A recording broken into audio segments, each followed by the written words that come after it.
Hello everyone, welcome to my YouTube channel Online Study Point. I'm here with the new videos of Aldous Huxley essays, and the essay is literature and science. So first of all हम लोग Aldous Huxley का intro देखेंगे, then literature and science को पूरे से पढ़ेंगे, उसको समझेंगे. So Aldous Huxley has been one of the most distinguished essayists of 20th century who has been acclaimed for his wide knowledge and scientific philosophy. He has written a numbers of novels and poems, but he has been mainly appreciated for such volumes of essays like Music at Night, Proper Studies, Perennial Philosophy, Indamines. So इन्होंने बहुत सारा लिखा था, but इनको जो main जो appreciate जो किया गया इन सब essays के लिए किया गया.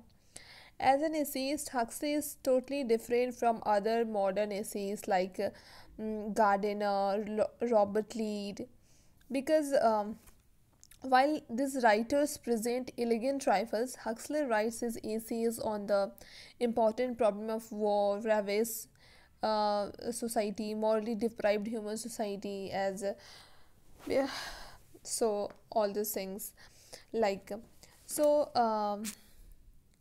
All our experiences are like literature and science. So if we talk about the literature and science, so that as we go through the Aldous Huxley essays, we feel that Huxley is not very much happy with the excess of scientific revolutions, since science appears to be of a master of mankind. So science एक development हो रहा है, but Huxley जो है बहुत ज़्यादा खुश नहीं है थे मीन्स साइंटिफिक डेवलपमेंट से. सो बहुत सारे एसेज में उन्होंने बोला है कि science is like totally human life को एक तरह से क्या है कि दूसरे ऐसे पाथ पे एक ग्रेव डेंजर की तरफ ले जा रहा है, जो हमारे जो फ्रीडम है, हमारे जो भी जो हमारा नेचर है, एनवायरनमेंट है, तो यहाँ पे बहुत सारी लॉसेस हो रही है उसकी वजह से. तो ये साइंटिफिक डेवलपमेंट को बहुत ज़्यादा अच्छा नहीं मानते थे. So Huxley keeps on telling us that due to scientific and mechanical life, the loss of man's freedom and his personal initiatives is really a grave danger to humanity. So वो हमेशा एक ह्यूमन को means हम एक तरह से message देते थे कि जो भी इतनी साइंटिफिक डेवलपमेंट हो रहा है वो मैंस की जो हमारी जो फ्रीडम है उसको छीन रहा है, हमें एक ग्रेव डेंजर की तरफ पहुंचा रहा है, जो जिससे हमारे एनवायरनमेंट को हमें बहुत ज़्यादा लॉसेस है. सो फिर in the modern world the man has become only a tool in a large workshop and ceases to be a real participant in social affairs. So हम लोग अभी इतने साइंटिफिक डेवलपमेंट है हो रहे हैं, तो हम लोग बस यही चाहते हैं कि हमारा जो काम है बहुत ईजली हो जाए. सो ईज़िली जितने भी टेक्निक्स है, जो भी टेक्नोलॉजी है, हम लोग उसको अप्लाई करके अपने लाइफ को ईजियर बनाना चाहते हैं. तो जो भी ईजियर बनाना उसका डेफिनेटली अगर किसी भी चीज़ की मेरिट्स हैं तो डिमेरिट्स होंगी. सो उस तरह से क्या है कि ह्यूमन लाइफ को अफेक्ट कर रही है. So Huxley always try to say that people are means scientific development is really grave danger for humans and environment. So out the means modern world definitely, and Huxley towards the end of his life, Huxley has developed a great interest in spiritualism and came to conclusion that man could attain salvation in the conflicting world. तो उनको बहुत ज़्यादा उनके life के and में क्या हुआ कि उनको बहुत ज़्यादा एक इंटरेस्ट आने लगा. तो ये सब हक्सले की बार बार यही लोगों को बोला करते हैं कि अपने जो हमारा जो डेवलपमेंट है वो डेवलपमेंट से हट के एक स्पिरिचुअलिज्म की तरफ जाना. तो साइंस एंड लिटरेचर में भी कुछ उसी तरह से बताया गया है कि जो साइंस है, सो आर एक्सपीरियंस जो है इसमें, जैसे कि हमारा कुछ एक्सपीरियंस जो है वो प्राइवेट होता है, कुछ लेस मीन्स स्ट्रिक्टली प्राइवेट होता है, कुछ लेस प्राइवेट होता है. सो कुछ ऐसे एक्सपीरियंस होते हैं जो लाइक जो सेम एक्सपीरियंस सारे लोग करते हैं. फॉर एग्जांपल कि अगर कोई घर जो है अगर जल रहा है तो वो जो बर्निंग का स्मेल है, तो अगर ग्रुप ऑफ पीपल्स वहाँ पे प्रेजेंट है, ग्रुप ऑफ पीपल, तो फिर उनको सेम ही स्मेल आएगा. जैसे किसी एक बंदे को आएगा वैसा सिमिलर स्मेल सारे को ही आएगा. तो एक तरह से ये बताता है कि कैसे वो जो मीन्स एक एक्सपीरियंस को बताता है कि ग्रुप ऑफ पीपल जो सेम एक्सपीरियंस फील करेंगे. Like one member of the group may feel sexual excitement, another aesthetic pleasure, another horror, and yet other have human sympathy, inhuman malicious glee. और फिर क्या होता है कि जैसे एक लोग जैसे वैसा फील किए तो दूसरी तरफ एक चीज़ ऐसा भी होता है कि कुछ लोग हैं वो बहुत मीन्स कुछ है कि कुछ बहुत अट्रैक्टेड टाइप का फील करेंगे, कुछ प्लीज़र, कुछ इंजॉय करेंगे, कुछ हॉरर को फील करेंगे. तो सबकी एक्सपीरियंसेस जो है अलग अलग होती है. तो हक्सले जो है हमेशा यही कहते हैं कि he tells us again and again that what he seeks to do through his essays is to express his ideas, and in this sense he may very well be called a humanist. So उनका जो एसे था वो हमेशा से एक बताते थे कि जो साइंटिफिक डेवलपमेंट हो रही है वो कहीं हद तक मीन्स हमारे लिए अच्छा नहीं है, हमारे इन्वायरमेंट के लिए भी सही नहीं है. So, like Huxley belongs to the main two streams of human knowledge, which are literature and science. So, it was natural for him to describe vividly these two branches of knowledge and their approach to human experiences. Huxley says that both literature and science deal with human experiences. Yeah, दोनों literature and science जो है दोनों deals करती है human experience से, but literature is concerned with the inner man and his private experience, whereas science is interested in the outer man with his public experience. Scientific approach is interested in quantity than quality. सो क्या है कि हम सब जानते हैं कि science जो है वो साइंटिफिक मीन्स वो एक एक्सपेरिमेंट पे बेस्ड है. तो जो एक रेगुलर प्रोसेस में चलता है, सिस्टमेटिक वे से चलता है बस. बट लिटरेचर जो है एक इमोशन पे बेस्ड है, वो एक ह्यूमन एक्सपीरियंस से डील करता है. लाइक जो कंसर्न होता है, जो हमारी इनर फीलिंग्स होती है उसको लेकर के हम चलते हैं. बट दोनों ह्यूमन फीलिंग्स ही हैं. But science seems to be more powerful than literature, since science it reduce जो मीन्स एक ज़्यादा साइंस जो है ज़्यादा पावरफुल लगता है as compare to literature. The like multifarious world to one unit of living being. The magical quality of literature depend upon is that it is endographic in nature. A poet or writer expand the mystery of this world by the perpetual depth and revert out of same idea. So किसी भी poetry को explain करना हो या फिर literature से related कोई भी ऐसा चीज़ हो तो उसको एक्सप्लेन करने के लिए उसके डीप मीनिंग को अंडरस्टैंड करना पड़ता है, फिर उसको समझना पड़ता है, फिर उसको एक्सप्रेस करना पड़ता है नेचुरल थिंग्स के थ्रू. जो पोइट जो है एक बहुत अच्छे से उसको समझते हैं एंड फिर सेम मीन्स ऐसे आइडियाज़ को दे करके उसको एक्सप्लेन करते हैं लोगों को, कुछ नेचुरल थिंग्स को लेकर के स्पिरिचुअलिटी की तरफ मूवमेंट, तो इन सब चीज़ों को बताते हैं हम. Like the man of science observe his own and the reports of other people's more public experiences and conceptualizes them in the terms of some language, verbal and mathematical common to all members of culture groups.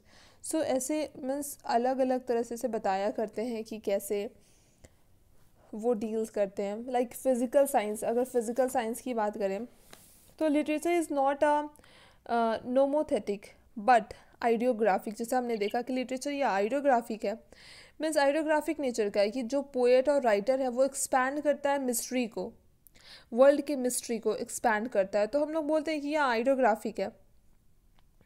not with regularities and explanatory law, but with a description of appearance and the inequalities of the object, perceives and wholes, judgment, comparison, discriminations with escape, essence and finally the.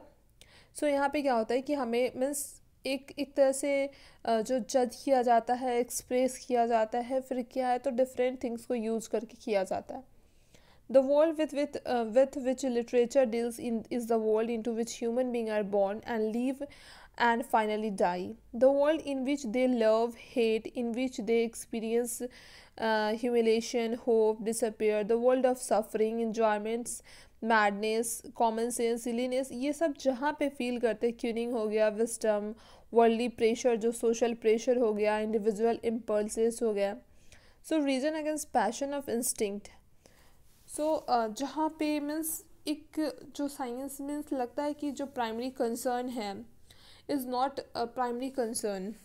So like every जो particular public private और जो window opening होता है on the universal, like यहाँ पे कुछ जो Macbeth, जो शेक्सपियर का जो मैकबेथ है, हैमलेट है, किंग लियर, तो उसका भी एग्जाम्पल्स इसमें बताया गया है.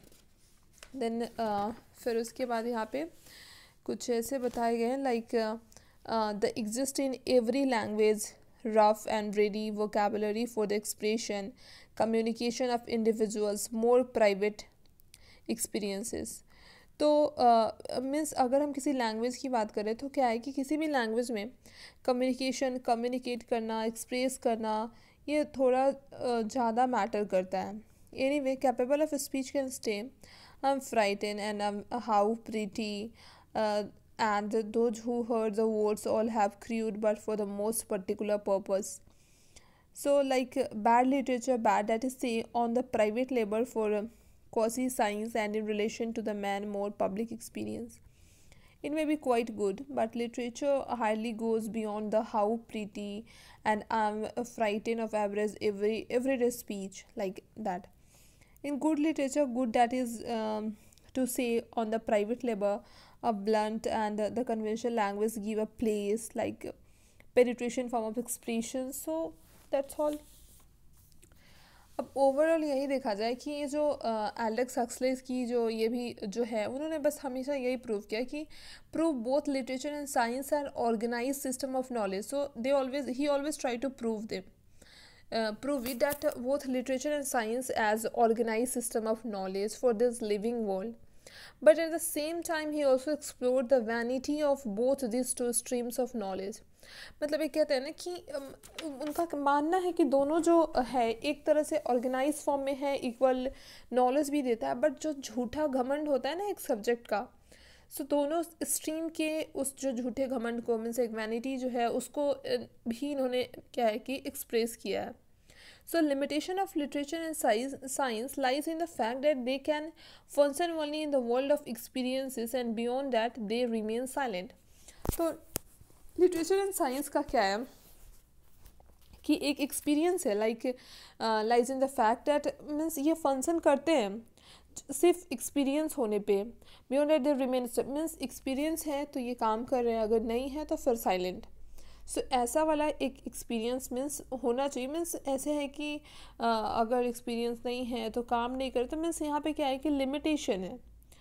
Thus, the general human experience seem to be more powerful than the literature and science. Of course, general human experience जो ज़्यादा powerful होता है, and the general ideas related to this two streams have been explained uniquely and means जो इन्होंने express किया कि science और literature तो इन्होंने इक्वल इम्पोर्टेंस तो दिया, बट इन्होंने ये बताया कि कुछ लिमिटेशंस भी हैं, कुछ लिमिटेशंस है एंड जो कुछ एक्सपीरियंस करना पड़ता है ऑन एंड सारे सब्जेक्ट्स की अपनी खुद की मेरिट्स होती हैं, खुद का एक होता है एक्सपीरियंस एक सिस्टमेटिक वे में. तो साइंटिफिक साइंस में क्या है कि जनरली यहाँ पे देखा गया है कि एक अलग ही अप्रोच होता है, लिटरेचर में एक अलग अप्रोच होता है. तो एक्सपीरियंस साइंटिफिक अप्रोच इंटरेस्टेड में quantity rather than quality. And ये क्या होता है कि मीन्स मॉनेस्टिक नेचर नहीं होता है like they way science seems to be more powerful. तो साइंस ऐसा लगता है कि बहुत पावरफुल है, बट लिटरेचर में क्या है कि इनर फीलिंग्स को एक्सप्रेस करना, उसको किसी चीज़ के थ्रू एक्सप्रेस करना, may be it is a natural elements और whatever it is, means एक एक्सप्रेशन चाहिए होता है. बट साइंस में क्या है कि आपको प्रूव करना होगा. सो एल्डस हक्सले हमेशा यही ट्राई करते हैं कि वो हमेशा बार बार एक तो साइंटिफिक इवोल्यूशन जितने भी डेवलपमेंट हो रहे हैं तो उनसे ये बच के स्पिरिचुअल इनलाइटमेंट की तरफ इनका मूवमेंट होना. फिर उसके बाद क्या है कि नॉलेज दोनों को कंपेयर करना, फिर कंपेयर करके ये बताना कि अप्रोच सेम है बस कुछ लिमिटेशंस है. So that's all about the literature and science of Aldous Huxley. Thank you so much.